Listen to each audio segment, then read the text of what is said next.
Aliishi baharini ndani ya maji akiwa kama samaki nguva, lakini alitamani sana umbile la binadamu na kuishi maisha ya binadamu.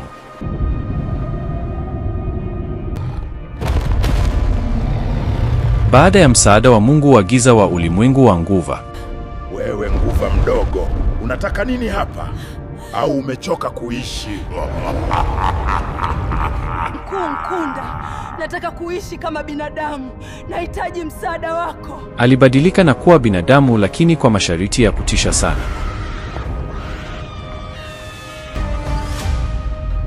Je, unajua ni nini kilitokea? Sasa ungana na mimi kwenye simulizi hii kuanzia mwanzo mpaka mwisho. Lakini kabla sijaanza simulizi hii, hebu like kisha ni follow au subscribe. Alafu niandikie kwenye komenti kuwa unaangalia simulizi hii ukiwa wapi na ni yapi maoni yako. Okay, tuanze.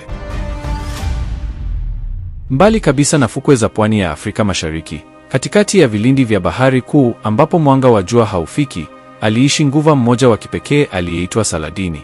Tofauti na nguva wengine waliokuwa na ngozi nyeupe au za kijivu, Saladini alikuwa na ngozi nyororo yenye rangi ya chokoleti iliyoiva, na mkia wake ulimeremeta kwa rangi za dhahabu na kijani kibichi kama mwani wa thamani. Licha ya uzuri wake na maisha ya kifalme chini ya maji, Saladini hakuwa na furaha. Kila siku alikuwa akipanda juu ya uso wa bahari, akijificha nyuma ya miamba mikubwa na kuwatazama binadamu ufukweni. Aliona jinsi wanavyocheza mpira, wanavyokumbatiana, wanavyokimbia kwa miguu yao miwili, na jinsi wanavyoonekana huru. Moyo wake ulijaa wivu na tamaa. Alitamani kuhisi mchanga ukipita katikati ya vidole vya miguu, sio kupigwa na maji mkiani. Siku moja, tamaa ilizidi hofu. Saladini alifanya maamuzi ambayo hakuna nguva yeyote mwenye akili timamu angethubutu. Aligeuza mkia wake na kuelekea kaskazini mwa bahari, kwenye bonde la giza linaloitwa Kuzimu ya Maji, makazi ya mungu wa giza wa bahari. Kadiri alivyozidi kushuka, maji yalibadilika kutoka bluu kuwa kijivu na hatimaye kuwa giza nene. Shinikizo la maji liliongezeka na viumbe vya kutisha vyenye macho makubwa vilimwangalia kwa njaa.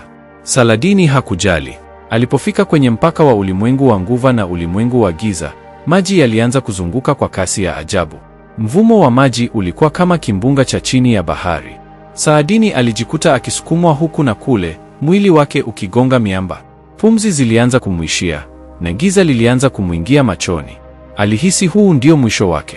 Lakini ghafla, kila kitu kilitulia. Kimya kikuu kikatawala. Mbele yake, katika kiti cha enzi kilichotengenezwa kwa mifupa ya nyangumi na meli zilizozama, lilitokea jitu la kutisha. Lilikuwa na kiwiliwili cha binadamu mwenye misuli iliyoshupaa kama mwamba, lakini uso wake ulikuwa na magamba meusi na macho yanayowaka moto wa kijani. Mkononi mwake alishikilia mkuki mrefu wa dhahabu nyeusi uliotoa moshi. Huyu alikuwa Nkunda, mungu wa bahari ya giza. Wewe nguva mdogo, unataka nini hapa? Au umechoka kuishi? Sauti ya Nkunda ilitetemesha maji kama tetemeko la ardhi. Unataka nini hapa? Au umechoka kuishi? Saladini alitetemeka, lakini alikumbuka ndoto yake. Aliinamisha kichwa chake chini kwa unyenyekevu. Hapana mkuu Nkunda. Nimekuja kwako nikiwa na shida. Mkuu Nkunda, nataka kuishi kama binadamu. Nahitaji msaada wako. Nahitaji msaada wako. Nataka kuishi kama binadamu. Nataka miguu. Nkunda alimtazama kwa sekunde kadhaa, kisha akaangua kicheko cha dharau kilichofanya mapovu ya damu kupanda juu.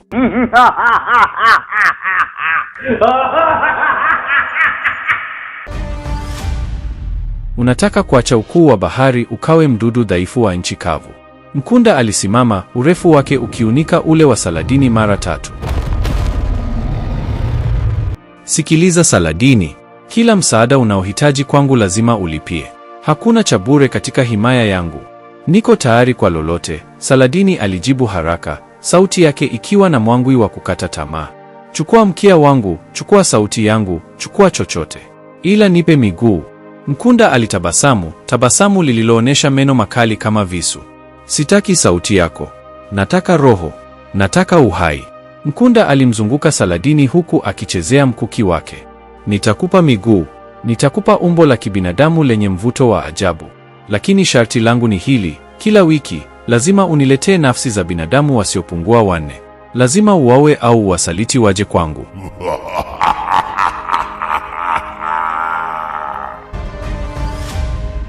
Saladini alishtuka.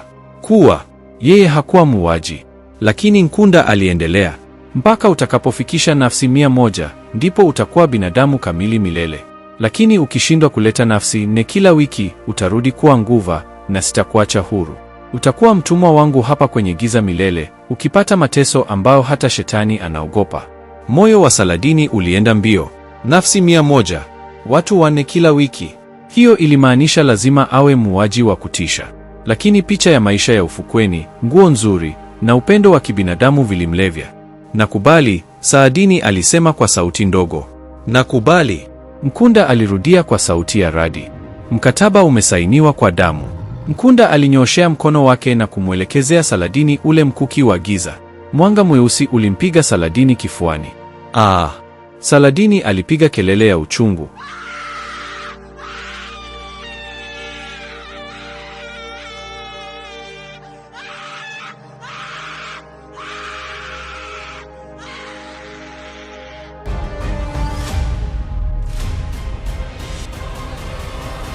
Maumivu hayakuwa ya kawaida. Ilikuwa kama mifupa yake inavunjwa na kuunganishwa upya. Mkia wake ulihisi kama unachomwa na moto wa volkano. Ngozi yake ilimuwasha. Na kibaya zaidi, ghafla alihisi hawezi kupumua. Maji yalianza kumkaba. Mapafu yake mapya yalikataa maji. Nkunda alicheka huku akimwangalia Saladini akiruka-ruka kwa kukosa hewa.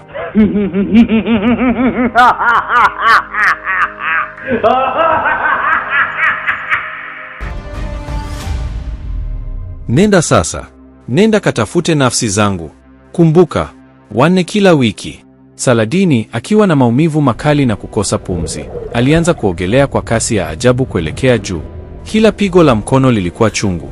Kila sekunde iliyoenda alihisi kufa maji. Baada ya muda mrefu wa mateso, aliona mwanga wa jua. Alichomoza kichwa chake juu ya maji na kuvuta pumzi ndefu ya hewa safi. Ha! Alikohoa maji na kuanza kuogelea kuelekea ufukweni kwa shida sana, kwani hakuwa na mkia tena wa kumsaidia. Mawimbi yalimtupa ufukweni kwa nguvu. Alijiburuta kwenye mchanga wa moto, mwili wake ukiwa mtupu, akiwa amechoka hoi. Saladini aliangalia chini. Hakuona mkia wa dhahabu.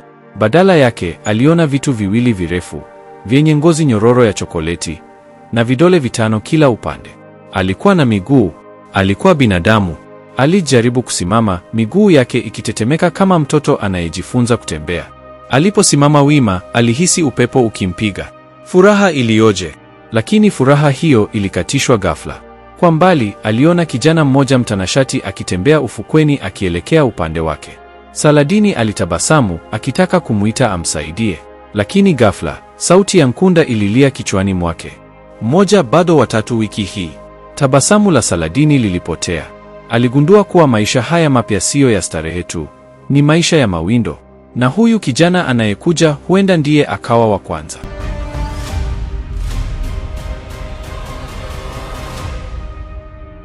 Kijana yule alizidi kusogea karibu. Saladini, akiwa anatetemeka kwa baridi ya upepo wa jioni na hofu ya maneno ya Nkunda yaliyokuwa yakijirudia kichwani mwake, alijikunyata kwenye mchanga. Moyo wake ulimwenda mbio. Je, aanzishe shambulizi sasa hivi? Alijiuliza huku akiangalia kucha zake ambazo sasa zilikuwa fupi na za kibinadamu, tofauti na makucha marefu aliyokuwa nayo baharini. Angemuaje mtu huyu bila silaha? Kijana yule alipomfikia, hakumshambulia wala kumkemea. Badala yake, alivua shati lake la kitambaa chepesi na kumfunika Saladini mabegani kwa haraka, akiepusha macho yake kwa aibu na heshima. Pole sana dada. Inaonekana umepatwa na ajali mbaya baharini. Samahani dada, kijana huyo alisema kwa sauti ya upole, sauti iliyomfanya Saladini ahisi joto la ajabu kifuani mwake. Inaonekana umepatwa na ajali mbaya baharini. Naitwa Baraka. Usiogope, sitakudhuru. Saladini alimwangalia Baraka. Alikuwa na macho angavu na tabasamu la kutia moyo. Huyu hakuwa kama wale wavuvi katili waliokuwa wakitupa nyavu zao na kuwa marafiki zake wa baharini. Huyu alikuwa tofauti. Mimi ni Saladini, alijibu kwa shida, ulimi wake ukiona uzito kutamka maneno ya kibinadamu kwenye hewa kavu badala ya maji. Saladini, jina zuri sana, Baraka alitabasamu, kisha akanyosha mkono. Njoo, huwezi kulala hapa. Upepo wa bahari ni mkali usiku. Nyumba yangu ipo karibu. Saladini alishika mkono wa Baraka. Alipojaribu kusimama, maumivu makali yalimchoma miguuni mwake. Ilikuwa kama alikuwa akikanyaga miiba au vipande vya chupa vilivyovunjika. Kila hatua ilikuwa ni adhabu. Nkunda hakumwambia kuwa kutembea kungekuwa mateso kiasi hiki. Alilia kwa uchungu na kuanguka magotini.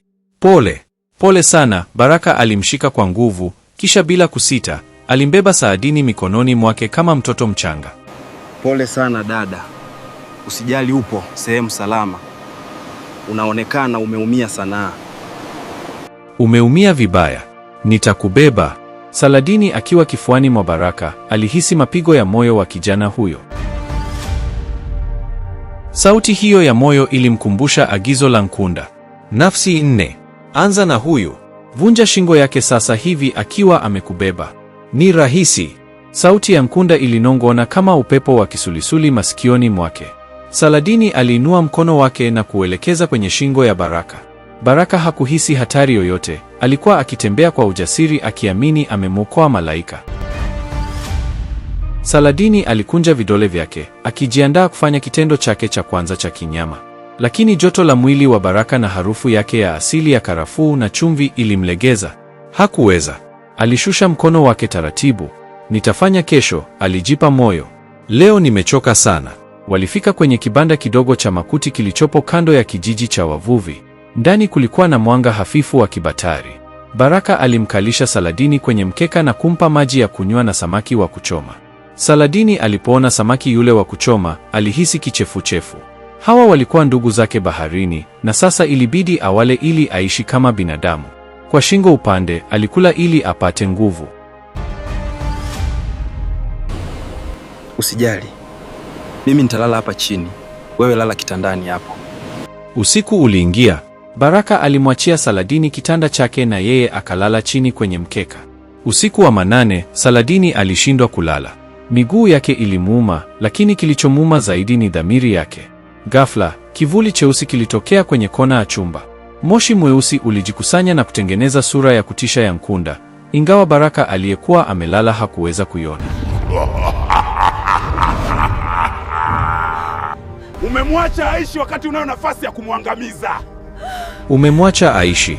Nkunda aliunguruma pasipo kutoa sauti, bali maneno yake yalipenya moja kwa moja kwenye ubongo wa Saladini.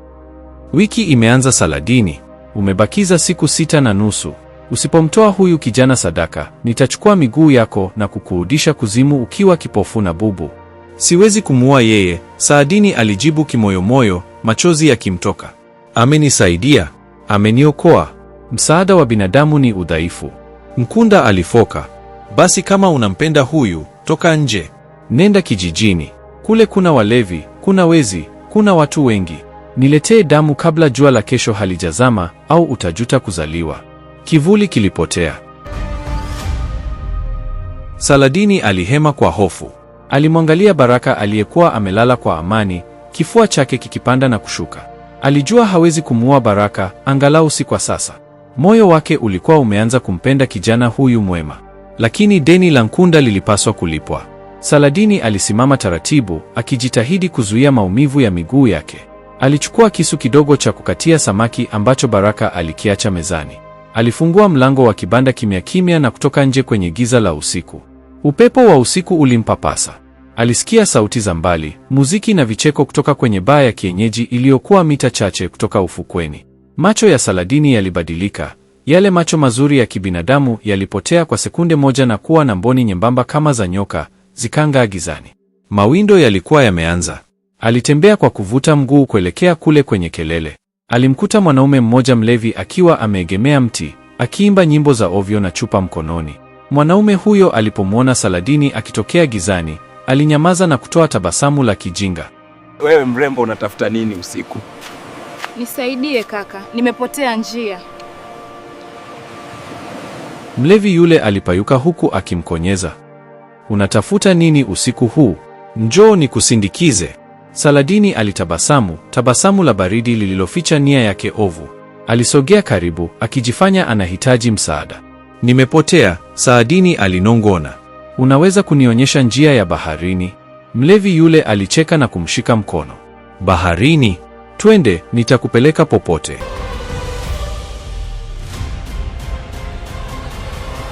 Mbona unanikimbia? Njoo hapa bwana, wewe ni wangu usiku wa leo. Walipofika sehemu yenye giza totoro, mbali na macho ya watu, Saladini alisimama. Mlevi yule alijaribu kumkumbatia, lakini Saladini alikuwa na nguvu ambazo binadamu wa kawaida hana. Kwa kasi ya umeme, alimsukuma yule mlevi akaanguka chini.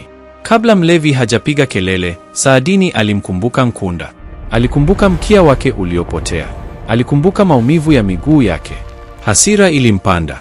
Samahani, Saladini alisema huku akiinua kile kisu, lakini nahitaji miguu yangu kuliko unavyohitaji uhai wako. Giza lilimeza sauti zote. Dakika chache baadaye, Saladini alikuwa akirudi kwenye kibanda cha Baraka, mikono yake ikiwa imesafishwa vizuri kwa maji ya bahari, lakini nafsi yake ikiwa na doa jeusi lisilofutika. Alipoingia ndani na kulala tena kwenye kitanda cha Baraka, alihisi mwili wake ukipata nguvu mpya. Maumivu ya miguu yalianza kupungua. Nkunda amepata sadaka ya kwanza. Bado watatu wiki hii. Asubuhi ilipofika, Baraka aliamka na kumkuta Saladini akiwa tayari ameamka, akiandaa chai. Baraka alishangaa. Saladini, mbona umeamka mapema? Na mbona unaonekana mwenye nguvu leo? Jana hukuweza hata kusimama. Saladini aligeuka na kumpa tabasamu lenye siri nzito ndani yake.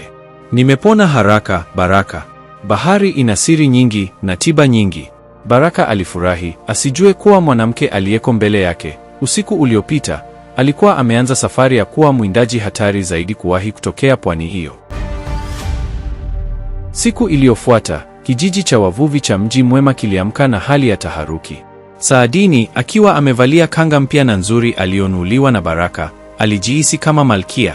Kwa mara ya kwanza, alitembea katikati ya watu wengi sokoni, akishangaa rangi za matunda, harufu ya viungo na sauti za watoto wakicheza. Kila kitu kilikuwa kipya na cha kuvutia. Baraka alimshika mkono kwa fahari, akimtambulisha kwa majirani kama mgeni wake maalum aliyenusurika baharini. Lakini furaha hiyo ilikatishwa ghafla saa 4 asubuhi. Kelele zilisikika kutokea ufukweni. Mwili! Kuna mwili umeokotwa huku. Njooni jamani! Baraka alishtuka. Nini kimetokea?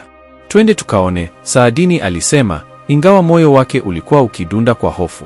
Alijua nini kipo huko, lakini alihitaji kujifanya hajui ili asitie shaka. Walipofika ufukweni, umati ulikuwa umezunguka kitu.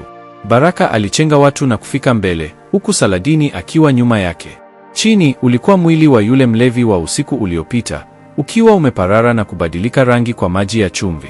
Wanakijiji walikuwa wananong'ona kwa hofu. Amekufa maji? Mmoja aliuliza. Hapana, alijibu mvuvi mwingine mkongwe. Mwangalieni shingoni. Hiyo si alama ya kugonga mwamba. Hiyo ni... Mvuvi huyo hakumaliza sentensi yake. Ghafla, umati ulipisha njia kumpisha mzee mmoja mfupi, mwenye ndevu nyeupe na fimbo ya mti mweusi. Huyu alikuwa Mzee Kombo, mganga na mtabiri wa kijiji ambaye aliheshimika kwa kuongea na mizimu ya bahari. Mzee Kombo aliuinamia mwili ule. Macho yake madogo yalikagua jeraha la shingoni. Kisha, alinyanyua kichwa na kunusa hewa. Alinusa tena. Macho yake yakatua moja kwa moja kwa Saladini aliyekuwa amejificha nyuma ya bega la Baraka. Saladini alihisi baridi kali ikipita kwenye uti wa mgongo. Je, ameniua? Alijiuliza. Je, ananusa damu ya mlevi huyu mikononi mwangu? Hii si kazi ya papa, Mzee Kombo alitamka kwa sauti nzito iliyofanya watu wanyamaze. Wala si kazi ya binadamu wa kawaida. Jeraha hili lina harufu ya kuzimu. Kuna kitu kimepanda kutoka kwenye kina cha giza. Kitu ambacho kina njaa. Wanakijiji walitazamana kwa hofu. Baraka alimkumbatia Saladini kumlinda, akidhani Saadini anaogopa maiti. Usiogope Saladini, Baraka alinong'ona. Mzee Kombo ana maneno mengi ya vitisho, lakini nitakulinda. Saadini hakumjibu. Alijua Mzee Kombo hasemi uongo.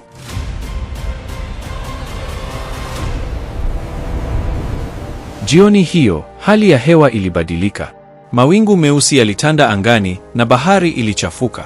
Saladini alikaa nje ya kibanda cha Baraka akiangalia mawimbi. Moyo wake haukuwa na amani.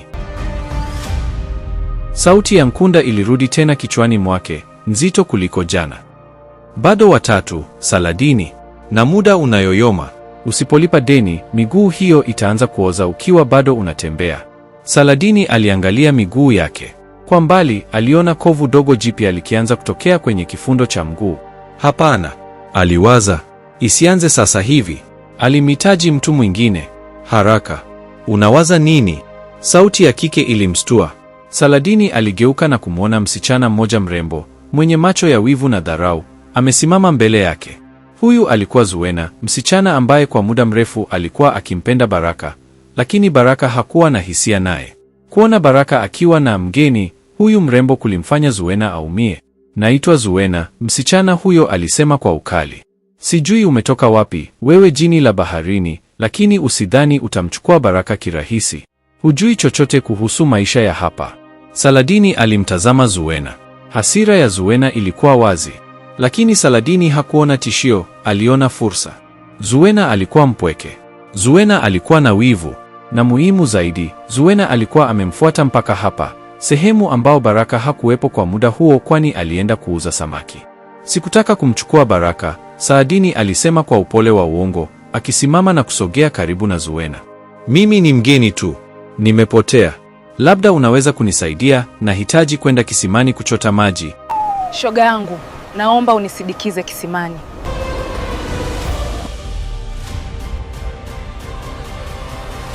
Lakini nimechanganya njia. Baraka amechelewa kurudi. Zuena aliguna. Kisimani ni mbali, kule bondeni kwenye mikorosho. Huwezi kwenda peke yako giza hili. Nisindikize basi, Saladini aliomba, macho yake yaking'aa gizani kwa sekunde moja. Tukirudi, nitakuachia Baraka wako. Sitaki ugomvi. Zuena alifikiria. Fursa ya kumwonyesha mgeni huyu nani anamiliki kijiji ilimvutia. Na pia, alitaka kumtisha huko bondeni ili aondoke kijijini. Sawa, Zuena alisema.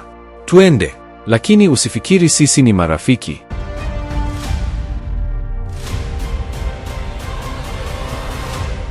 Walianza kutembea kuelekea bondeni, mbali na makazi ya watu. Giza lilikuwa totoro. Harufu ya mikorosho na udongo ilijaa hewani. Walipofika sehemu yenye kimya kingi, Zuena alianza kuongea kwa dharau. Baraka hawezi kupenda mwanamke kama wewe ambaye hata hujui kupika. Saladini alisimama. Unajua Zuena, Saladini alisema kwa sauti iliyoanza kubadilika na kuwa nzito, kama mvumo wa bahari. Kuna kitu kimoja ambacho binadamu mnakosea sana. Zuena aligeuka, akashangaa. Nini? Kudhani kuwa kila kitu kizuri ni dhaifu. Saladini alimrukia Zuena. Safari hii hakutumia kisu. Kucha zake za mikono zilirefuka ghafla zikawa kali kama wembe. Zuena alijaribu kupiga kelele, lakini mkono wa Saladini uliziba mdomo wake kwa nguvu isiyo ya kibinadamu. Macho ya Zuena yalitoka kwa hofu alipomwona Saladini, sio yule msichana mrembo tena, bali kiumbe mwenye meno makali na macho ya kijani yanayowaka. Samahani Zuena, nahitaji miguu hii ili nitembee na Baraka, Saladini alinong'ona sikioni mwake. Sauti ya mifupa kuvunjika ilisikika bondeni.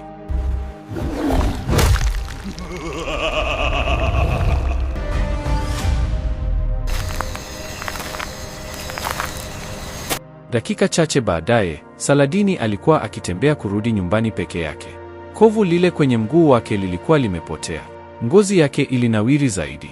Alijisikia mwenye nguvu kuliko wakati wowote. Alipofika kibandani, alimkuta Baraka ameshafika, akiwa na wasiwasi. Saladini, ulienda wapi? Nilikuwa tunapunga upepo wa bahari. Nimekutafuta kila mahali. Nilienda kutembea kidogo tu kupunga upepo, Saladini alijibu huku akimkumbatia Baraka, akificha mikono yake ambayo bado ilikuwa inatetemeka kidogo kutokana na mauaji. Usiende peke yako, Baraka alisema kwa hofu. Zuena pia haonekani tangu jioni. Watu wanasema kuna kitu kibaya kinaendelea kijijini hapa. Saladini aliegemeza kichwa chake kifuani mwa Baraka na kutabasamu gizani. Usijali Baraka. Tuko salama hapa. Tuko salama. Lakini huko nje, mzee Kombo alikuwa amekaa kwenye ulingo wake, akitupa kete za ramli. Kete ziligoma kukaa sawa. Zilionyesha alama moja tu, hatari ipo ndani ya nyumba.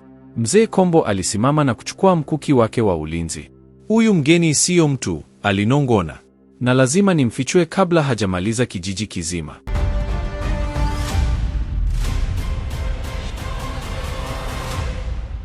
Usiku ule ulikuwa wa giza nene, mwezi ukiwa umejificha nyuma ya mawingu mazito. Ndani ya kibanda, Baraka alikuwa akimtuliza Saladini ambaye alijifanya kutetemeka kwa hofu baada ya kupotea njia na Zuena.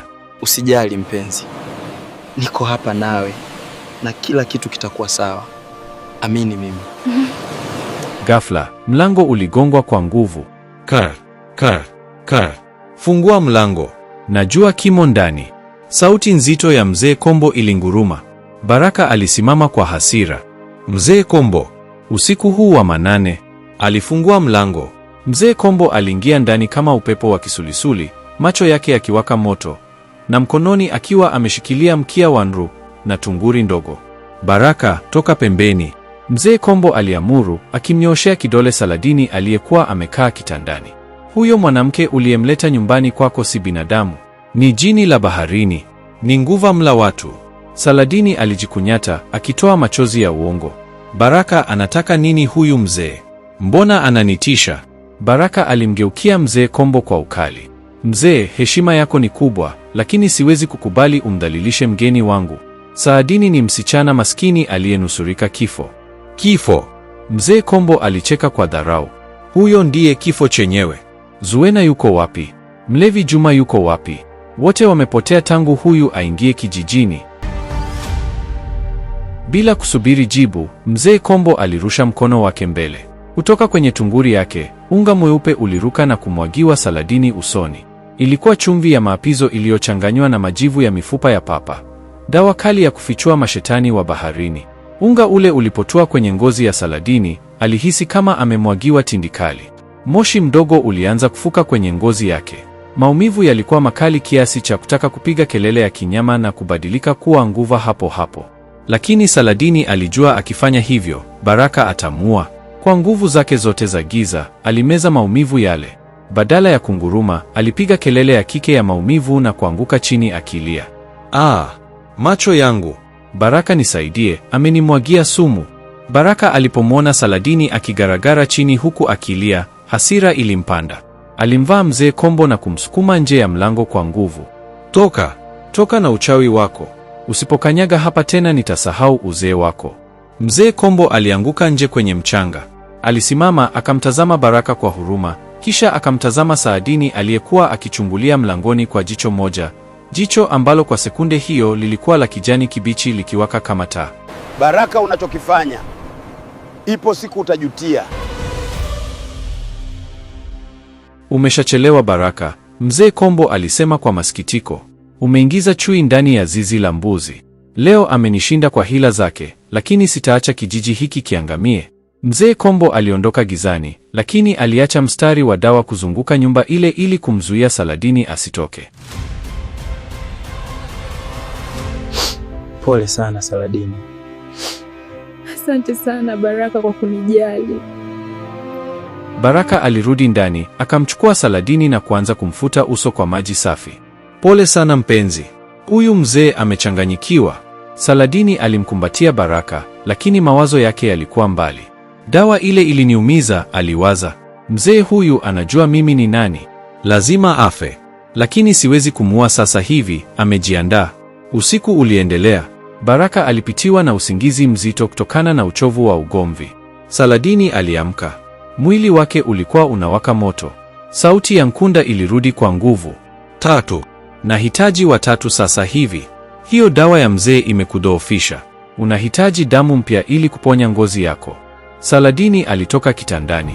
Alijaribu kuvuka ule mstari wa dawa mlangoni, akahisi kama anapigwa shoti ya umeme. Aliguna.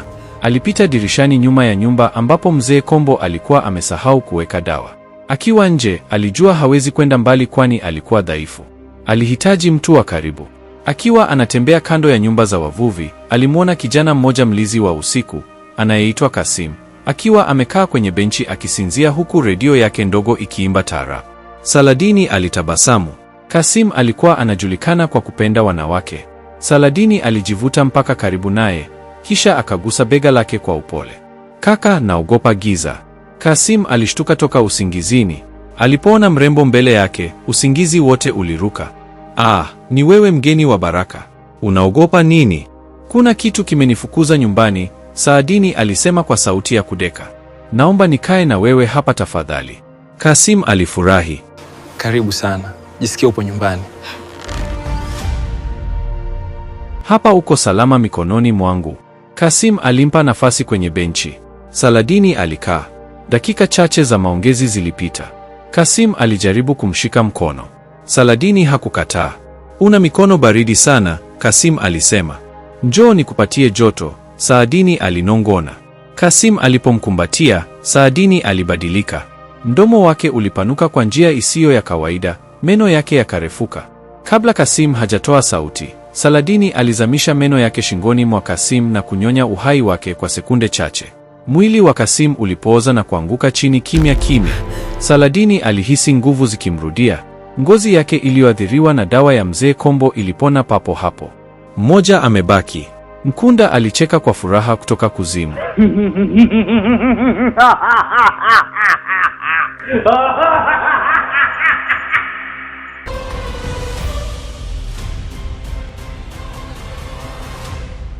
Moja tu ili umalize wiki ya kwanza. Na nina zawadi maalum ukimaliza huyu wa 4. Saadini aliusukuma mwili wa Kasim kichakani, akajifuta damu mdomoni na kurudi kwa Baraka kupitia dirishani. Asubuhi ilipofika, Baraka aliamka na kumkuta Saadini akiwa anaimba nyimbo za pwani huku akipika, akiwa mchangamfu kuliko kawaida. Habari ya asubuhi mpenzi, Saladini alimsalimu. Baraka alitabasamu, lakini ndani ya moyo wake, shaka ndogo ilianza kuchipuka. Mzee Kombo hajawahi kukosea, alijiwazia. Na mbona Saladini amepona haraka hivyo baada ya kumwagiwa ule unga? Wakati huo huo, kengele ya kanisa na msikiti zilia kwa pamoja kijijini. Taarifa ilisambaa, mlinzi Kasim amepatikana amekufa, amenyonywa damu. Sasa, wanakijiji hawakuhitaji kuambiwa na mzee Kombo. Walijua kuna kitu kibaya kinaishi nao. Walianza kukusanyika, wakiwa na mapanga na mienge, wakielekea nyumbani kwa Baraka. Saladini alisikia kelele za umati kwa mbali. Alimwangalia Baraka. Baraka, wanakuja kuniua, alisema kwa utulivu wa ajabu. Je, utawaacha waniwe? Sasa ilikuwa zamu ya Baraka kuchagua, kijiji chake, au mwanamke huyu mrembo mwenye siri za giza.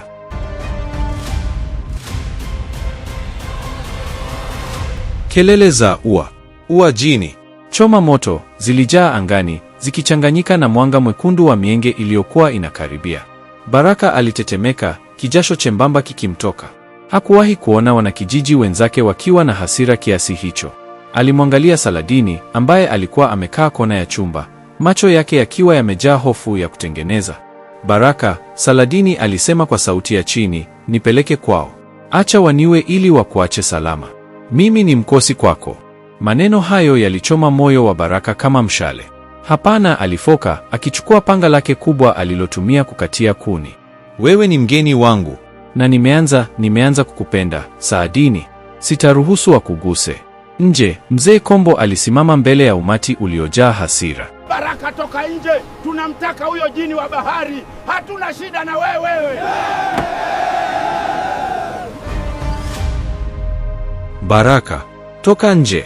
Mzee Kombo alipaza sauti. Hatuna ugomvi na wewe mwanangu. Tunamtaka huyo chatu uliyemkumbatia ndani. Mpatie Kasim haki yake. Mpatie Zuwena haki yake. Baraka alifungua mlango kidogo na kuchungulia.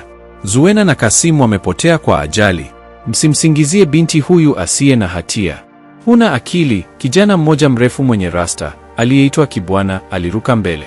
Kibwana alikuwa binamu yake Kasim, na alikuwa na hasira ya kulipiza kisasi. Kama hutaki kumtoa, tutachoma nyumba yote. Bila kusubiri amri ya mzee Kombo, Kibwana alirusha mwenge wa moto kwenye paa la makuti la kibanda cha Baraka. Vuu! Moto ulilipuka kwa kasi, ukisaidiwa na upepo wa bahari. Baraka, moto utatuunguza. Inabidi tutoke nje, ngoja. Moto! Tunachomeka! Saladini alipiga kelele, safari hii hofu ikiwa ya kweli. Moto ulikuwa adui mkubwa wa viumbe wa majini. Joto kali lilianza kukausha ngozi yake mara moja. Baraka alikimbilia mlangoni. Tunapaswa kutoka. Shika mkono wangu. Wakati Baraka anapambana kufungua mlango uliokuwa umezuiliwa kwa nje na wanakijiji, sehemu ya ukuta wa nyuma ilibomoka kwa teke kali. Kibwana, akiwa na kisu mkononi, aliingia ndani kupitia tundu hilo la ukuta, akikohoa kwa sababu ya moshi. Kibwana alimwona Saladini amesimama peke yake, wakati Baraka akiwa mlangoni anapambana na watu wengine. Leo ndio mwisho wako, Shetani.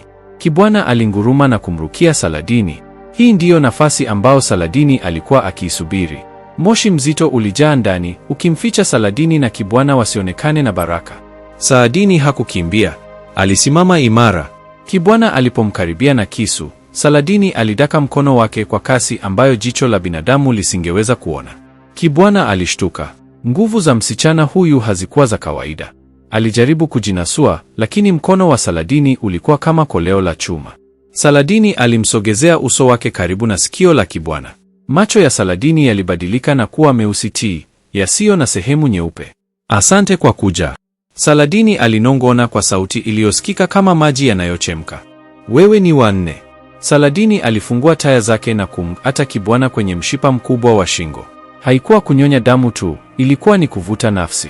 Ndani ya sekunde 3, Kibwana alilegea, macho yake yakibaki wazi kwa mshangao wa kifo, na ngozi yake ikageuka kuwa ya kijivu. Mwili wa Saladini ulipata mtikisiko wa nguvu mpya. Maumivu ya moto yalipotea. Hali ya kibinadamu ilijikita kikamilifu mwilini mwake. Ting! Sauti ilisikika kichwani mwake, sauti ya Nkunda ikicheka kwa furaha.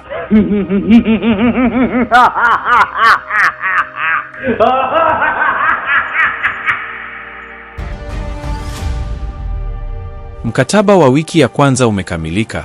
Hongera Saladini. Sasa una nguvu kamili. Waangamize. Saladini aliuachia mwili wa Kibwana uanguke kwenye moto uliokuwa unateketeza nyumba. Alijipaka masizi usoni kuficha damu mdomoni mwake, kisha akapiga kelele ya kuomba msaada. Baraka, wananiwa. Baraka, akiwa amefanikiwa kuuvunja mlango na kuwapiga teke wanakijiji wawili, aligeuka na kumwona Saladini akikohoa katikati ya moshi. Hakuona mwili wa Kibwana uliokuwa unateketea. Niko hapa. Baraka alimrukia Saladini na kumbeba juu juu. Kwa nguvu za adha, Baraka alitoka nje, akimzungusha panga lake huku na kule kuwatisha wanakijiji. Msinisogelee. Nitamua yeyote atakayesogea. Baraka aliunguruma kama simba aliyejeruhiwa. Wanakijiji walirudi nyuma kidogo, wakishtushwa na ukali wa Baraka. Mzee Kombo alijaribu kuzuia njia, lakini Saladini, akiwa amebebwa begani mwa Baraka, alimwangalia Mzee Kombo na kumkonyeza jicho moja. Mzee Kombo aliona hilo. Aliona lile jicho la kishetani. Alijua Kibwana ameshafariki ndani ya nyumba ile. Huyu si mwanamke, Baraka. Acha. Mzee Kombo alilia, lakini Baraka hakusikia. Alikimbia gizani kuelekea msitu wa mikorosho uliopakana na kijiji, akimkumbatia mpenzi wake kwa nguvu. Walikimbia mpaka sauti za wanakijiji na mwanga wa moto vikapotea nyuma yao. Walipofika katikati ya msitu, Baraka alianguka chini kwa uchovu, akivuta pumzi kwa shida. Asante sana Baraka kwa kuokoa maisha yangu. Saladini alishuka na kumpigia magoti, akimpapasa shavuni. Umeniokoa Baraka, Saladini alisema kwa sauti tamu, ngozi yake ikimeremeta hata gizani kutokana na nguvu mpya za nafsi nne alizokula. Wewe ni shujaa wangu. Baraka alimwangalia, akatabasamu kwa shida. Siwezi kuishi nao tena.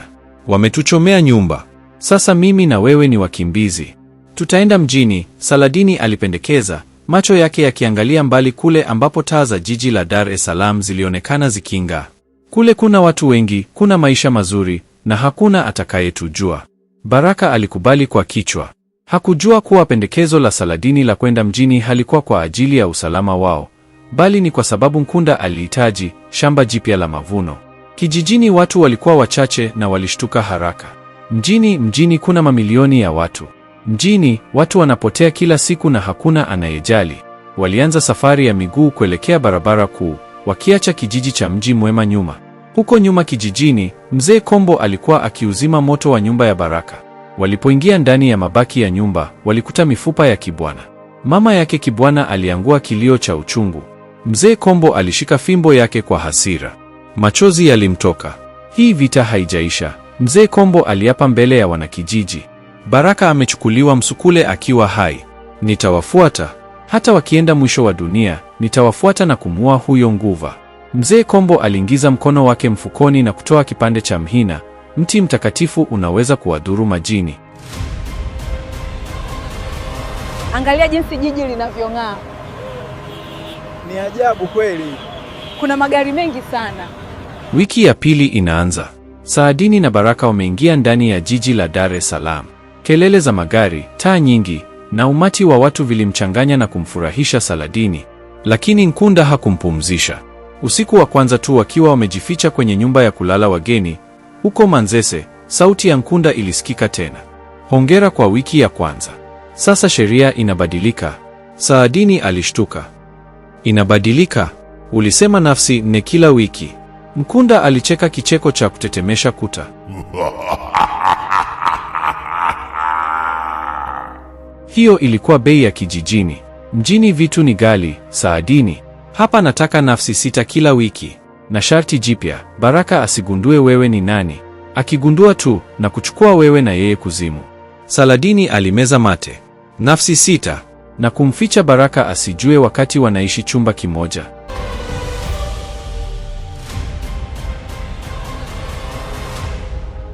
Jiji la Dar es Salaam halilali, hasa maeneo ya Manzese. Hata usiku wa manane, kelele za malori, muziki wa baa na sauti za walevi zilijaza hewa. Kwa Baraka, hili lilikuwa jiji la fujo na lisiloeleweka. Lakini kwa Saadini, fujo hii ilikuwa kama sherehe. Siku ya pili tangu wafike, Baraka aliamka mapema sana. Pesa walizokuwa nazo zilikuwa zinaisha. Hii inaweza isiwe sahihi. Usianze. Tunachofanya sote wawili ni kutafuta njia ya kutoka. Lakini ilibidi alipe kodi ya chumba cha guest house wanayoishi na atafute chakula. Saadini, Baraka alimnongoneza mpenzi wake. Naenda kutafuta kibarua hapo sokoni. Usitoke nje, huku mjini kuna matapeli wengi. Saladini alijivuta kitandani na kutoa tabasamu la uvivu. Sawa mume wangu, nitarudi kulala. Baraka alipoondoka tu na kufunga mlango, Saladini aliruka toka kitandani. Macho yake hayakuwa na usingizi, yalikuwa na njaa. Agizo la Nkunda la watu 6 kwa wiki lilimaanisha hana muda wa kupoteza. Kila siku lazima mtu mmoja aende, na siku moja itabidi wawe wawili. Alivaa gauni jepesi alilonuliwa na Baraka, akapaka wanja mzito machoni ili kuongeza mvuto wa kigiza, na akatoka nje. Hakupitia mlango mkuu wa guest house, alipita uchochoroni kama paka. Alisimama kando ya barabara ya Morogoro, karibu na kituo cha daladala cha Manzese Tiptop. Jua la Dar liliwaka utosini, lakini Saladini hakutoka jasho. Ngozi yake ilikuwa baridi kama marumaru. Wanaume wengi waliopita waligeuka kumwangalia. Uzuri wake ulikuwa wa kigeni, si wa kawaida hapo Uswahilini. Dakika chache baadaye, gari moja jeusi la kifahari, Toyota Prado, lilipunguza mwendo na kusimama mbele yake. Kioo kilishushwa. Ndani alikuwemo mwanaume mnene, mwenye upara na suti nzito, akiwa anatafuna big.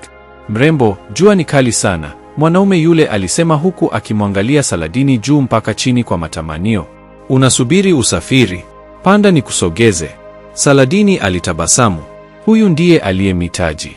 Mtu mwenye kiburi, anayejiamini, na ambaye gari lake lina vioo vyeusi, tinted, kiasi kwamba hakuna mtu anayeona ndani. Asante baba. Saladini aliingia ndani ya gari na kukaa kiti cha mbele. Una roho nzuri sana. Gari liliondoka kwa kasi. Mwanaume yule, akijulikana kama Bosi Kidevu, alijisifu kimoyomoyo. Alijua amepata kifaa kipya.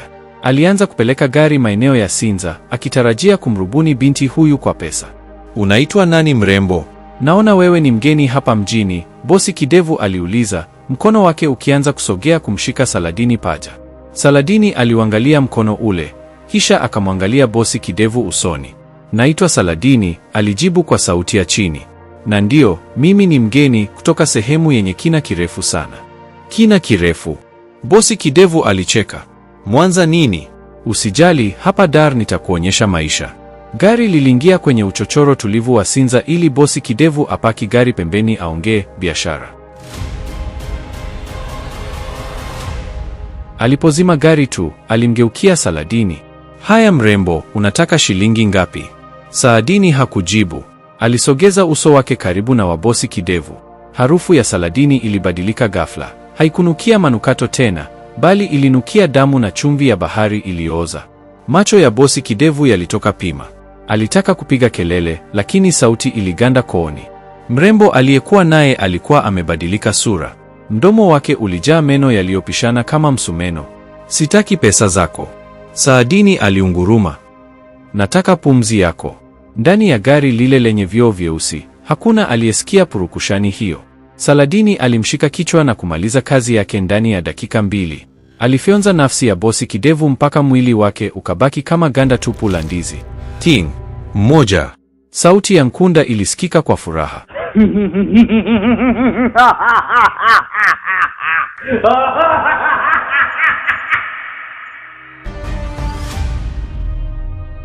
Bado watano wiki hii.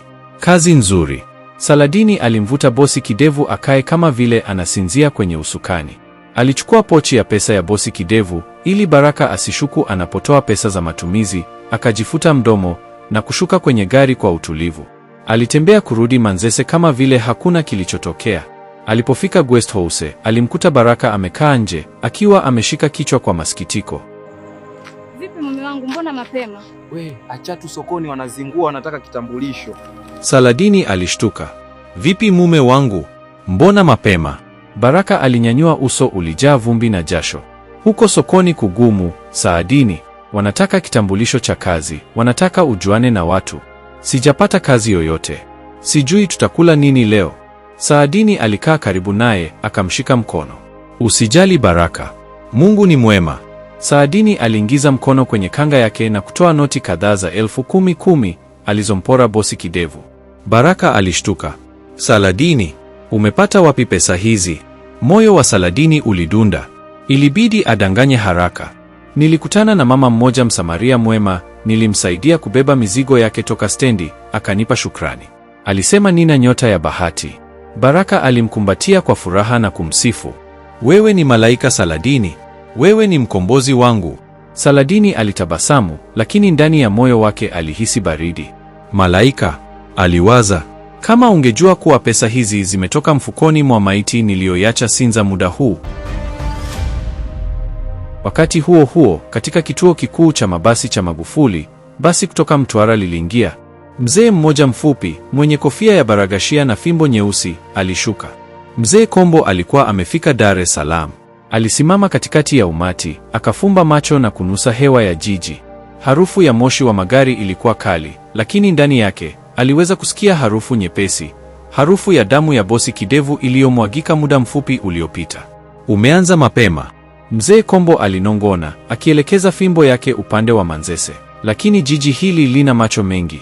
Utajificha milele. Mzee Kombo alianza kutembea, akiwa na lengo moja tu, kumaliza kile alichokishindwa kule kijijini. Lakini Dar es Salaam si kijijini.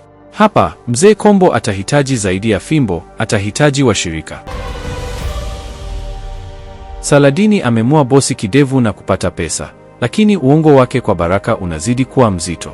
Mzee Kombo ametua Dar na anajua mwelekeo waliko. Je, nini kitatokea polisi watakapogundua maiti ya bosi maarufu kwenye gari lake? Na Mzee Kombo atatafuta msaada kwa nani hapa mjini?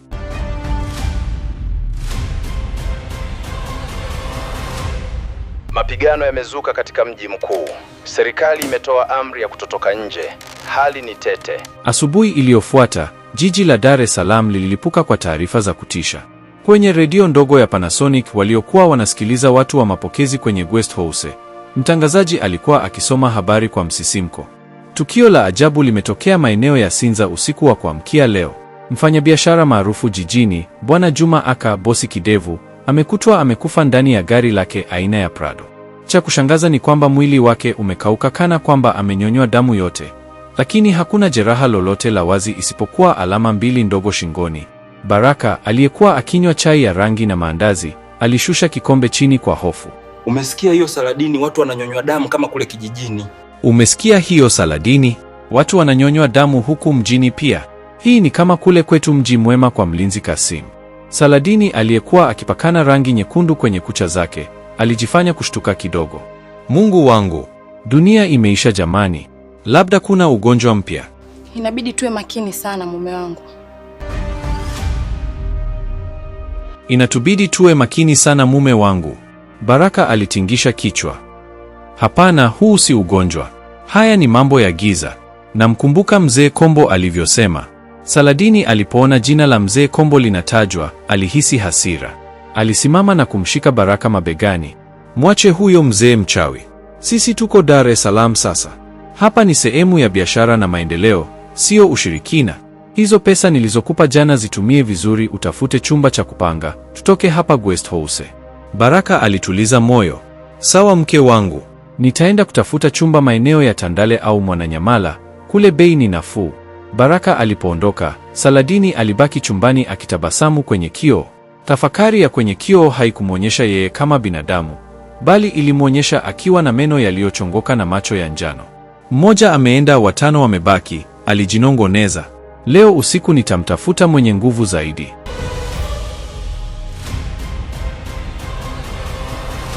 Wakati huo huo, maeneo ya Magomeni Mapipa, Mzee Kombo alikuwa amefika kwenye nyumba moja kuukuu iliyozungukwa na miti ya mwarobaini. Aligonga mlango kwa mtindo maalum. Ta. Mlango ulifunguliwa na mwanamke mzee sana, mwenye macho mekundu na mikono iliyojaa pete za shaba. Huyu alikuwa Bi Chausiku, mmoja wa waganga wa kienyeji wanaogopwa sana Dar es Salaam. Walifahamiana na Mzee Kombo tangu zamani. Kombo wa Pwani. Bi Chausiku alikohoa kicheko cha kutisha. Upepo gani umekuleta mjini, mzee wa mikuki? Upepo mbaya, Chausiku. Mzee Kombo aliingia ndani na kukaa kwenye jamvi. Kuna jini limeponyoka baharini kwetu. Limekuja hapa kula watu wako. Jana usiku limeshakula mmoja Sinza. Bi Chausiku aliacha kucheka. Aliinamia bakuli lake la maji lililokuwa na dawa nyeusi. Mbona sioni kitu, naona kiza kikikali.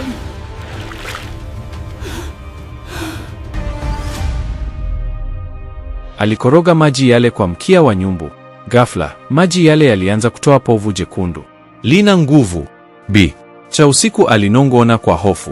Sioni sura yake, naona giza tu. Limejificha nyuma ya kivuli cha mtu asiye na hatia. Unasema limekuja na nani?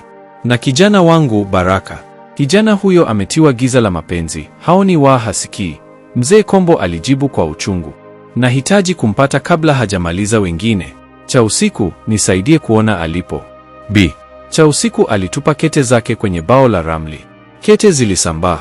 Yuko maeneo ya bondeni, sehemu yenye watu wengi, biashara haramu na kelele. Manzese au Tandale. Lakini Kombo, kuwa makini. Huyu si jini wa kawaida. Ana mkataba na ibilisi mkuu wa bahari, Mkunda. Ukimkurupusha vibaya, atameza jiji zima. Mzee Kombo alishika fimbo yake kwa nguvu. Sitakurupusha. Nitaweka mtego. Usiku ulipoingia, Saladini hakutoka mbali. Alienda kwenye baa moja maarufu hapo hapo Manzese iliyojulikana kwa kuwa na vurugu. Muziki wa singeli ulikuwa ukipigwa kwa sauti ya juu, na watu walikuwa wamelewa chakari. Saladini aliingia ndani akiwa amevaa gauni fupi jekundu. Hakuna mwanaume aliyeweza kumwacha bila kumwangalia, lakini Saladini hakuwa anatafuta mwanaume dhaifu wa kumuonga pesa. Alikuwa anatafuta takataka. Aliamini kuwa akila watu wabaya, dhamiri yake haitamhukumu sana. Jichoni mwake alimwona Babat, mbabe wa eneo hilo ambaye alikuwa akimpiga kibao mhudumu wa baa kwa kuchelewesha bia. Babat alikuwa jitu la miraba minne, lenye makovu usoni. Wewe msichana unaniletea dharau. Babat alifoka, akimshika yule mhudumu shingoni. Saladini alisogea taratibu. Aligusa mkono wa Babat. Kaka, mbona una hasira hivyo? Mwanamke hapigwi kwa ngumi, anapigwa kwa upendo. Babat aligeuka kwa hasira, lakini alipokutana na macho ya Saladini, alilegea. Ile nguvu ya ushawishi ya kinguva ilifanya kazi papo hapo. Wewe nani? Babat aliuliza kwa sauti nzito. Naitwa Saladini. Njoo nje, nikupe kitu kitakachokutoa hasira zote, alimkonyeza. Babat, akiongozwa na tamaa na pombe, alimwacha yule mhudumu na kumfuata Saladini uchochoroni nyuma ya baa, sehemu iliyojaa matanki ya maji machafu. Haya mrembo, uko tayari? Babat alimkumbatia kwa pupa. Saladini alicheka kicheko cha chini chini. Mimi niko tayari siku zote. Swali ni je, wewe uko tayari kulipa deni la matendo yako? Kabla Babat hajajibu, Saladini alimuinua juu kwa mkono mmoja kama karatasi. Babat alijaribu kupiga kelele, lakini sauti haikutoka. Saladini alifungua kinywa chake. Meno yale yale yaliyomaliza bosi kidevu yalitoka. Nafsi ya pili kwa ajili ya miguu yangu, Saladini alingata. Safari hii hakunyonya polepole. Alifyonza kwa haraka na kwa ulafi. Ndani ya sekunde 10, lile jitu la miraba minne liligeuka kuwa mfupa na ngozi. Saladini alimwachia, na mwili ukaanguka kwenye tope la maji machafu.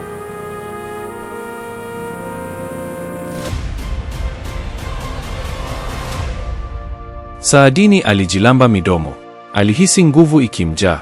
Hata ule uchovu wa kutembea mchana uliisha. Alipokuwa akijifuta, alisikia kitu. Meo! Aligeuka haraka. Juu ya ukuta wa uchochoro, kulikuwa na paka mweusi akimwangalia. Paka huyo hakuwa wa kawaida. Macho yake yalikuwa mekundu na shingoni alikuwa amefungwa hirizi ndogo. Saladini aliganda. Alijua paka huyo si mnyama wa kawaida. Alikuwa shushushu wa kichawi. Mzee Kombo! Saladini alinong'ona kwa chuki. Paka yule alunguruma kisha akakimbia gizani kwenda kutoa taarifa. Saladini alijua siri yake imemfikia adui. Hakuweza kurudi guest house moja kwa moja. Ilibidi apoteze maboya. Lakini alipofika guest house baadaye usiku, alikuta mlango wa chumba chao uko wazi kidogo. Moyo wake ulimlipuka. Je, Baraka amegundua kitu? Aliingia ndani polepole. Baraka alikuwa amekaa kitandani akiwa ameshika gazeti la jioni. Kichwa cha habari cha gazeti hilo kilisomeka, Bosi Kidevu awawa Kishera, wanawake wa Dar waonywa.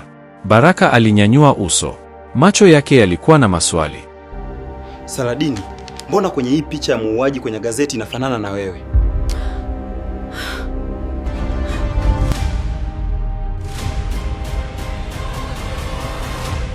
Saadini, Baraka aliita kwa sauti kavu. Huyu mwanamke waliyechora picha ya mchoro hapa gazetini, mbona anafanana na wewe? Saladini aliliangalia lile gazeti. Polisi walikuwa wamechora picha ya mwanamke aliyepanda gari la Bosi Kidevu kulingana na maelezo ya mashuhuda wa stendi. Picha haikuwa yeye kabisa, lakini ilikuwa na nywele kama zake na umbo kama lake. Saladini alimeza mate. Baraka alilikunja gazeti, akimwangalia Saladini kwa macho ya shaka. Jibu mimi, Saladini. Mbona picha hii ya mwanamke anayetafutwa na polisi kwa kumuua Bosi Kidevu inafanana na wewe kiasi hiki? Wanasema alivaa gauni jekundu. Moyo wa Saladini ulidunda kwa kasi. Alijua hapa ni kupoteza au kushinda. Ikiwa Baraka atajua ukweli, mkataba wa Nkunda utavunjwa na adhabu itakuwa mbaya. Saladini alipiga kelele ya kushtuka, akatupa mkoba wake chini. Machozi yalianza kumtoka kwa wingi, lakini safari hii hayakuwa ya uongo, yalikuwa ya hofu halisi. Baraka, unadhani mimi ni muuaji? Saladini aliita kwa sauti ya kukata tamaa. Nimekuambia nimekimbia kifo baharini. Nilivaa gauni jekundu siku ile tukikimbia kijijini. Huyo mtu wa magazetini anafanana na mimi kwa sababu mimi ni mrembo. Na wananichora vibaya tu. Hawajui mimi ni nani. Alitembea hadi kwa Baraka, akampiga goti na kushika mikono yake. Mbona huniamini? Baada ya kukuokoa kutoka kwa wanakijiji wote waliochoma nyumba yetu, wewe ndiye ulinipa maisha. Usinisaliti mume wangu. Baraka alilegea. Upendo wake kwa Saadini ulikuwa mzito, na maneno yake ya huzuni yalimpata vilivyo. Alikumbuka jinsi Saladini alivyokuwa dhaifu na asiye na msaada alipotoka baharini. Ni vipi mwanamke huyu mrembo na mpole anaweza kuwa muuaji katili wa Dar es Salaam? Samahani, Saadini, Baraka alisema kwa sauti ya kujilaumu, akimnyanyua. Samahani sana. Nahofia sana haya matukio yanayotokea sasa. Nilisahau kuwa wewe huwezi kufanya jambo baya. Saladini alimkumbatia Baraka kwa nguvu, akificha tabasamu lake la ushindi. Mkataba bado upo. Tutahama hapa kesho asubuhi, Saadini alisema huku akimshika Baraka usoni. Watu wa magazetini wataendelea kutufuatilia hapa. Tutapanga chumba Mwananyamala, sehemu tulivu, na utafute kazi huko. Baraka alikubali. Hakujua kuwa Saladini alikuwa anahamisha kambi la mauaji kutoka Manzese. Ziko tayari? Una uhakika kuhusu chumvi? Kabisa. Lakini hatuna muda mwingi. Lazima tuondoke. Usiku ulipoingia, Mzee Kombo na Bi Cha Usiku walikuwa wamejificha kwenye nyumba iliyoachwa karibu na guest house yao. Walikuwa wamejipanga kishujaa. Bi Cha Usiku alikuwa na unga mwingi zaidi wa chumvi ya maapizo, na Mzee Kombo alikuwa amechonga vigingi 10 vidogo vya mti wa mvule, mti unaoshikilia nguvu za bahari. Wanaondoka asubuhi, Bi Cha Usiku alinong'ona. Hatuwezi kumfukuza Baraka. Lazima tumtenganishe na jini hili. Kombo, mtego wako uko tayari. Uko tayari, Mzee Kombo alijibu kwa utulivu. Tangu nilipotoka kijijini, nimekuwa nikiandaa kigubiko cha mapenzi. Hii ni dawa ya kukata kizazi cha mateso anachotumia jini huyu kumtenga Baraka na dunia. Itamrudishia Baraka akili yake, ingawa kwa muda mfupi. Wakati huo, walimuona Baraka akitoka guest house peke yake, akiwa amebeba ndoo na sabuni, akielekea bafuni ya nje ya jumuiya. Hii ilikuwa fursa. Mzee Kombo alinyooshea fimbo yake kuelekea bafu. Alitamka maneno kwa lugha ya zamani ya pwani, akielekeza nguvu zake zote. Mkia wa Nru uliruka toka mkononi mwake na kusogea kwa siri kuelekea Baraka, ukiwa umebeba kigubiko cha dawa. Wakati Baraka anafua, mkia wa Nru ulipenya dirishani, ukamzunguka Baraka shingoni kwa sekunde moja na kumwaga dawa ya Mzee Kombo kwenye maji aliyokuwa akioga. Baraka hakuhisi chochote. Alijifuta maji na kurudi chumbani. Dawa imepita, Bi Chausiku alisema kwa pumzi nzito. Asubuhi atakuwa na mawazo safi. Lakini athari yake hudumu kwa siku moja tu, Kombo. Baada ya hapo, mapenzi ya jini hili yatamfunika tena. Asubuhi ilipofika, Baraka aliamka mapema, akihisi mwepesi. Alipoangalia macho ya Saladini aliyekuwa bado amelala, aliona kitu tofauti. Badala ya upendo, aliona giza lisiloeleweka. Alikumbuka maneno ya Mzee Kombo na ghafla, picha za maiti za Kibwana, Zuwena na bosi Kidevu zilimjia akilini. Mbona Saladini anapona haraka kuliko kawaida? Mbona ananipa pesa bila kufanya kazi? Mbona anataka tuhame bila kujua kwa nini? Baraka alitetemeka. Akili yake sasa ilifanya kazi kwa kasi ya ajabu. Mpenzi wake alikuwa ni mwindaji wa roho. Saladini aliamka na kumwangalia Baraka. Haya mume wangu, mbona umekaa hivi? Si twende kutafuta chumba? Baraka alisimama, akamvaa Saladini kwa macho makali. Saladini, mbona kama kuna kitu sikielewi kwako? Kivipi mume wangu? Mbona sijakuelewa?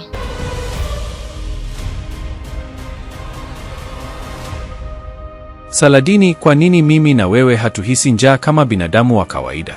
Tuna pesa za kutosha, lakini hatujala vizuri kwa siku 2 na hatujaugua. Kijijini kwetu ulikula nini siku ile baada ya kutembelewa na Mzee Kombo? Saladini aliganda. Baraka huyu hakuwa Baraka yule wa jana. Maneno yalikuwa yakinuka busara. Mimi nina nguvu za bahari, Baraka, Saladini alijibu, akijaribu kucheza kadi ya mapenzi ya baharini. Na nguvu hizo zinakufanya umvue bosi Kidevu suti, ukaacha mwili wake ukauke ndani ya gari. Na leo usiku umemua nani tena? Baraka alisisitiza. Saladini alitulia. Alijua mtego wa Mzee Kombo umefanya kazi. Njia pekee sasa ilikuwa ni kumwondolea akili tena. Saladini alijitupa juu ya Baraka, akijaribu kumkumbatia. Sio mimi, mume wangu. Usiniamini. Hiyo ni laana ya Mzee Kombo. Lakini Baraka alikuwa na akili timamu. Alimsukuma Saladini kwa nguvu ya hasira. Saladini aligonga ukuta. Sina imani na wewe. Wakati huo huo, nje ya guest house, Mzee Kombo na Bi Chausiku walikuwa wakiangalia kwa siri, tayari kuingia. Mume wangu, unanionea bure, usiwasikilize hao. Leo ndio mwisho wako wewe, jini wa bahari. Ghafla, Saladini alisimama, hasira yake ya nguva ikitanda. Alijua hawezi kumuua Baraka, kwani angevunja sheria ya Nkunda ya kutokuwa wapenzi. Lakini alihitaji mtaalamu wa ramli. Saladini aligeuka na kutoboa dirisha dogo la chumba kwa teke kali lisilo la kibinadamu. Hakuna kunizuia, mimi ndo Saladini na nitawarudia. Ipo siku tutakunasa tu. Aliruka nje, akimwacha Baraka akiwa amesimama akitetemeka kwa mshtuko. Saladini alitembea kwa kasi ya ajabu. Aliwapita Mzee Kombo na Bi Chausiku bila wao kujua nani ni nani, akielekea kwenye barabara kuu. Mzee Kombo aliingia guest house. Alimkuta Baraka amesimama, machozi yakimtoka. Mzee Kombo, nisaidie, kumbe nilimpenda shetani. Pole mwanangu, najua ilikuwa sio akili yako. Nisaidie Mzee Kombo. Ni kweli yeye ni jini, Baraka alijibu huku akilia. Njoo Baraka, dawa inaisha, lazima tuondoke, Mzee Kombo alisema. Inabidi tuondoke haraka kabla dawa haijaisha nguvu. Wakati Mzee Kombo akimshika mkono Baraka, simu ya Baraka ilianza kuita. Ni rafiki yake wa zamani kutoka kijijini, akitoa taarifa nyingine mbaya. Baraka, wewe uko wapi? Mama yake Kasim, ametoweka usiku wa kuamkia leo. Wanasema imeenda baharini. Baraka alijikunja kwa maumivu ya akili. Mama yake Kasim alikuwa bibi kizee mzuri, asiye na hatia. Wakati huo, Mzee Kombo na Baraka wakikimbia upande mmoja, Saladini alikuwa ametua kwenye dampo la Manzese, ambapo watu wanakusanya vyuma chakavu. Alimwona mwanaume mmoja kijana, mfanyakazi wa TANESCO aliyekuwa akifanya kazi usiku, amelewa na kuanguka kwenye giza la dampo. Saadini alikwenda kwake, akitabasamu kwa huzuni. 6. Alijinongoneza. Alimaliza kazi yake kwa kasi ya radi, na kisha akahisi kitu kikubwa tofauti. Mkataba wa wiki ya kwanza umekamilika, Saadini. Kaa tayari. Nina zawadi ya kukusaidia kumuua yule mzee.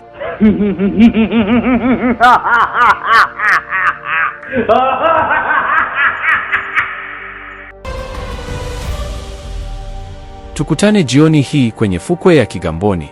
Njoo peke yako. Sauti ya Nkunda ilikuwa yenye nguvu kiasi kwamba ardhi ilitetemeka kidogo. Saadini sasa alijua ni wakati wa vita.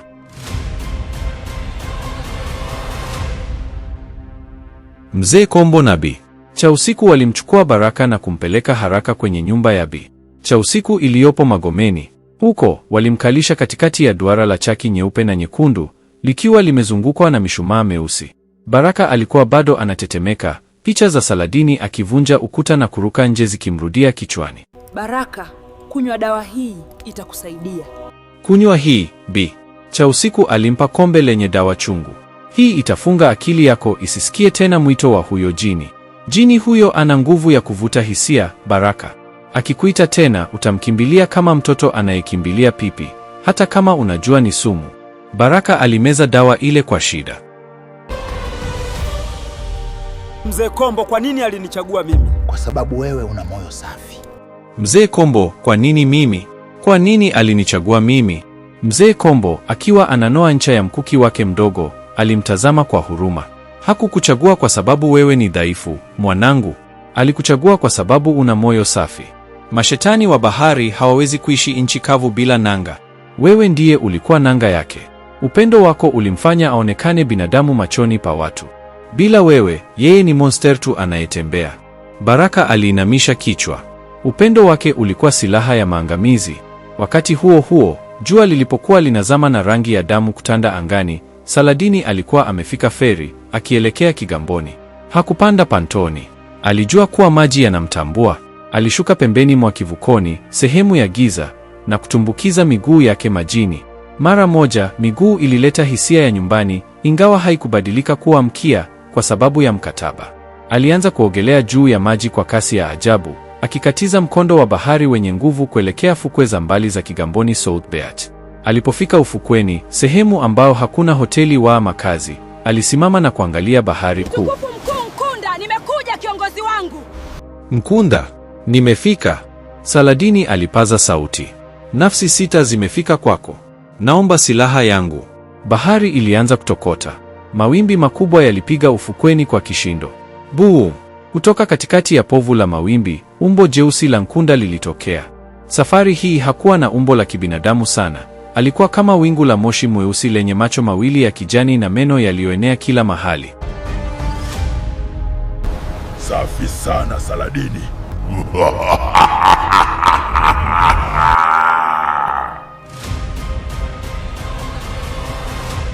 Hongera, binti yangu wa giza. Sauti ya Nkunda ilisikika ikitetemesha mchanga.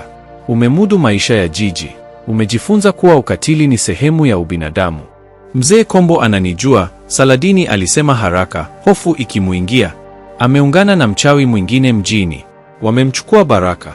Nahitaji kuwateketeza wote ili niendelee kuishi. Nkunda alicheka.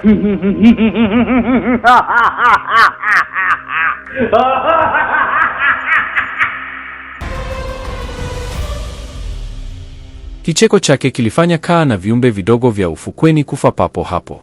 Mzee Kombo ni kikwazo kidogo. Nitakupa zawadi ambayo hakuna mganga wa kienyeji anaiweza. Nisaidie mkuu. Njoo, karibu. Nakupa huu wimbo wa nguva wa kusahaulisha.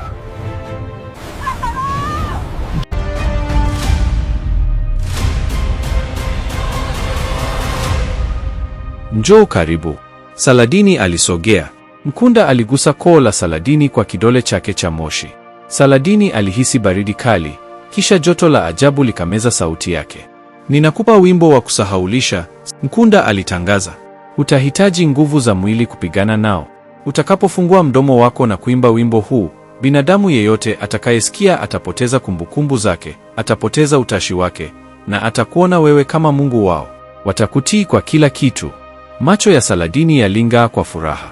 Hii ilikuwa nguvu kubwa kuliko zote. Lakini sikiliza sharti langu, Mkunda aliendelea kwa sauti ya onyo. Nguvu hii inafanya kazi kwa watu wa kawaida. Kwa Mzee Kombo na Bi Chausiku, wimbo huu utawadhoofisha tu, hautawaua moja kwa moja. Ili kuwaua, lazima Baraka mwenyewe akualike uingie kwenye ngome yao. Lazima Baraka akufungulie mlango kwa hiari yake. Baraka ananichukia sasa, Saladini alilalamika. Tumia wimbo, Mkunda aliamuru huku akianza kupotea majini. Imba mpaka dunia isahau ubaya wako. Futa akili zao. Fanya Baraka akumbuke upendo tu. Na ukishamua Mzee Kombo, nitakupunguzia idadi ya kafara. Mkunda alipotea. Saladini alibaki ufukweni, akijihisi malkia wa dunia. Alijaribu kutoa sauti.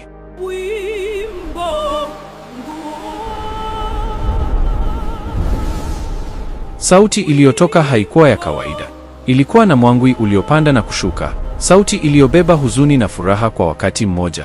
Ndege wa angani waliokuwa wakipita walianguka chini, wakiwa wamelala usingizi mzito. Saladini alitabasamu.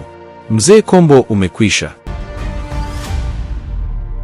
Asubuhi iliyofuata, Magomeni, Bi Chausiku aliamka na mshtuko. Kombo, amka. Mzee Kombo aliruka toka jamvini. Kuna nini? Sikii ndege wakiimba, Bi Chausiku alisema kwa hofu. Mji uko kimya sana. Kuna kitu kimebadilika kwenye upepo. Baraka alikuwa amekaa dirishani, akitazama nje. Macho yake yalikuwa yameanza kulegea tena. Dawa ya jana ilikuwa inapoteza nguvu mbele ya wimbo mpya ambao Saladini alikuwa ameanza kuimba akiwa mbali, kwenye hoteli ya kifahari aliyojipatia usiku huo kwa kutumia sauti yake. Kwenye redio, watangazaji walikuwa wakiongea vitu visivyoeleweka, wakicheka hovyo na kusahau walikuwa wanasoma habari gani.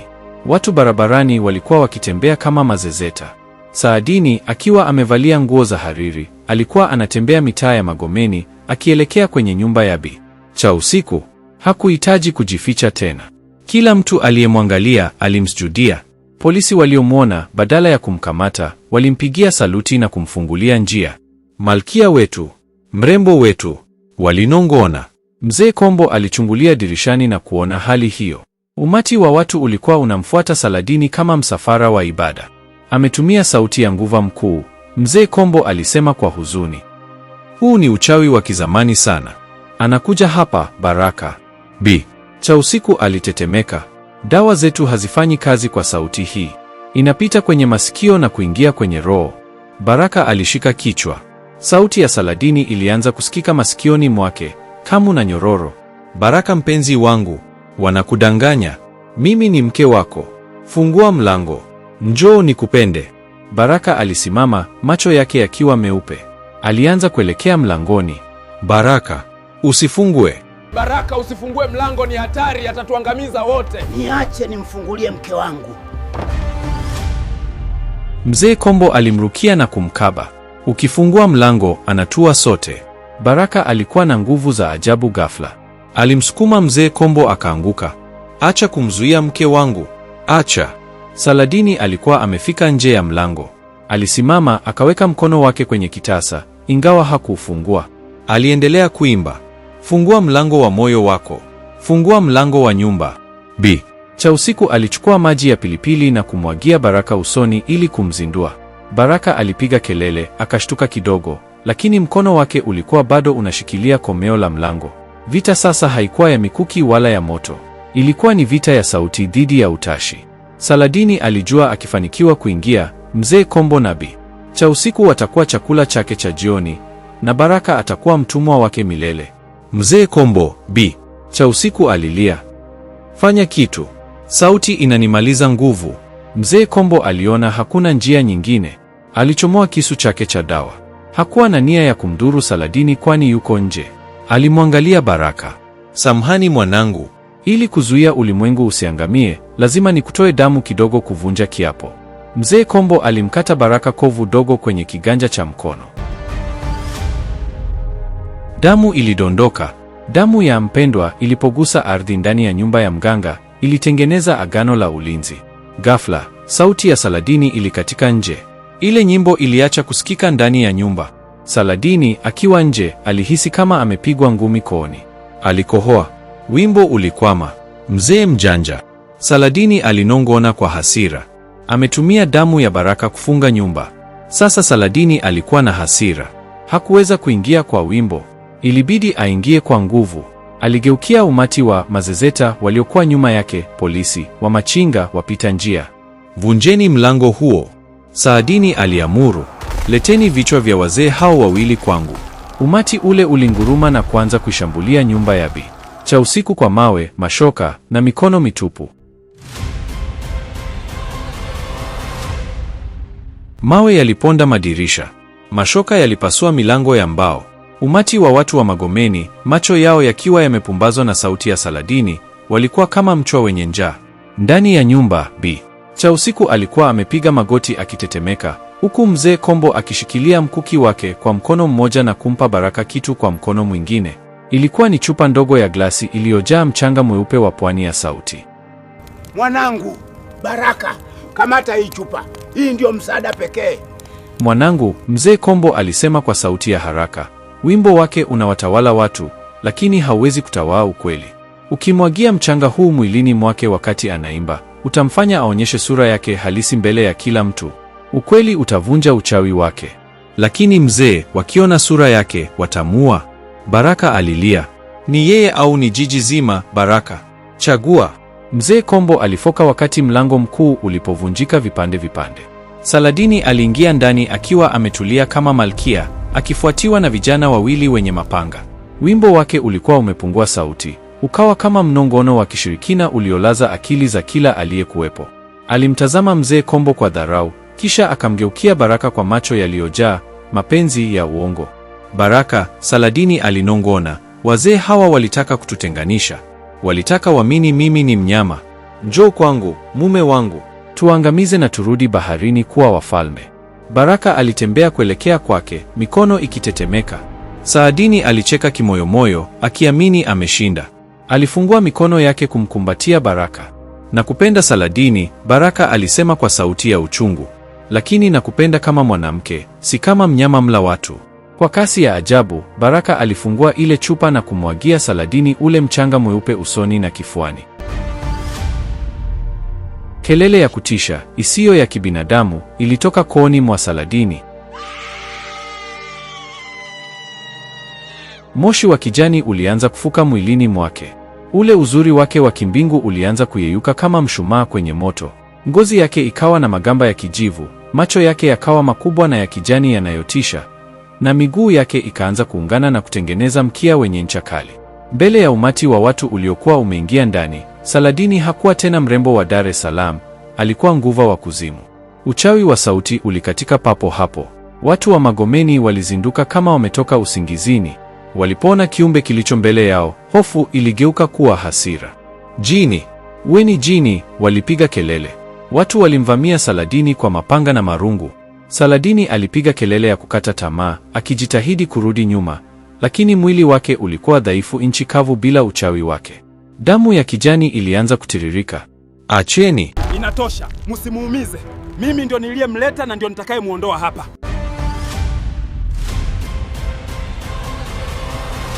Baraka alipiga kelele, akijitupa mbele kumlinda Saladini. Msihue, mimi ndiye niliyemleta. Lakini ghafla, ardhi ilitetemeka. Sauti ya Nkunda iliunguruma kutoka chini ya sakafu ya nyumba. Mkataba umevunjwa. Siri imefichuka. Adhabu ni moja tu. Ghafla, kivuli kirefu cha moshi mweusi kilichomoza kutoka ardhini na kumshika Saladini shingoni. Ilikuwa ni Nkunda mwenyewe, akija kuchukua nafsi aliyopewa. Lakini kivuli hicho hakikumchukua Saladini peke yake, kiliufunika na mwili wa Baraka pia. Hapana, mwache kijana. Mzee Kombo alirusha mkuki wake, lakini mkuki ulipita katikati ya moshi kama unachoma hewa. Saladini, akiona kifo chake na cha Baraka kimefika, alimwangalia Baraka kwa mara ya mwisho. Safari hii hakuwa na wimbo wala uchawi. Machozi ya kweli, ya maji ya chumvi, yalimtoka. Baraka, samahani, alihasira. Nilikupongeza nanga yangu, kumbe nilikuwa na kuzamisha. Katika dakika ya mwisho, Saladini alitumia nguvu zake zote zilizobaki.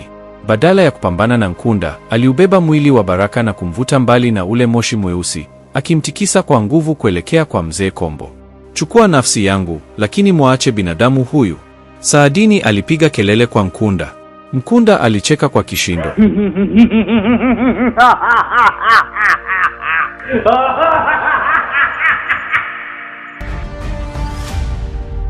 Nafsi yako ni yangu milele. Moshi ulimeza Saladini kikamilifu. Kulikuwa na mwanga mkali wa bluu, kisha kishindo kikubwa kilichovunja kuta zote za nyumba ya Bi cha usiku. Watu wote walirushwa nje. Moshi ulipotulia, Saladini hakuwepo. Nkunda hakuwepo. Baraka alikuwa amelala kwenye mchanga, akiwa hai lakini amepoteza fahamu. Miezi mitatu baadaye, kijiji cha Mji Mwema kilikuwa kimetulia. Baraka alikuwa amerejea nyumbani, akiishi kwenye kibanda kidogo alichojenga upya mbali na ufukwe. Hakuwahi kuongea tena tangu siku ile ya Magomeni. Alikuwa akikaa ufukweni kila jioni, akiangalia mawimbi ya bahari kwa masaa mengi. Mzee Kombo alimkaribia siku moja jioni. Baraka, unapaswa kusahau. Ameshachukuliwa na bahari. Baraka hakugeuka. Alinyosha mkono wake na kuonyesha kitu kilichokuwa kimeletwa na mawimbi miguuni mwake. Ilikuwa ni ganda la konokono kubwa, lenye rangi nzuri ya dhahabu na kijani, rangi ya macho ya Saladini. Alipoliweka lile ganda sikioni, hakusikia sauti ya upepo. Alisikia sauti ya mwanamke akicheka kwa mbali, na wimbo mororo uliosema, nisubiri hadi maji yatakapokutana na anga. Baraka alitabasamu kwa mara ya kwanza. Alijua Saladini hajafa kabisa. Alikuwa amerejea kuwa sehemu ya bahari, akilipa deni la Nkunda kwa mateso ya milele, lakini bado akimlinda yule aliyemfundisha nini maana ya kupenda. Mzee Kombo aliguna na kuondoka. Alijua kuwa hadithi ya Saladini haitaisha, kwani bahari haina mwisho na siri zake hazijawahi kukauka.